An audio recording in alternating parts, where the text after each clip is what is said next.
12 hours of hard work. That's why Suvarna is excellent for this thing. Let me show you the process. I use Varnagana herbs only. In Ayurveda, Varnagana is excellent for beautiful glowing skin. Some herbs are powdered. Some are grinded to get the essence and mixed to get a fine paste. Now let us start the 12-hour process. The first stage is Mridu Paga, followed by Madhyama Paga. Now we need goat milk.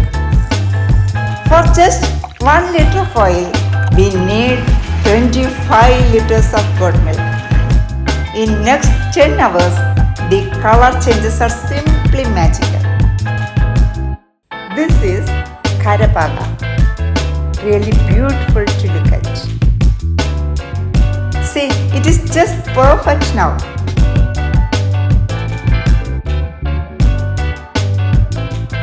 Look at that brilliant red color. Now Suvarna is ready to bring a glow to your beautiful face.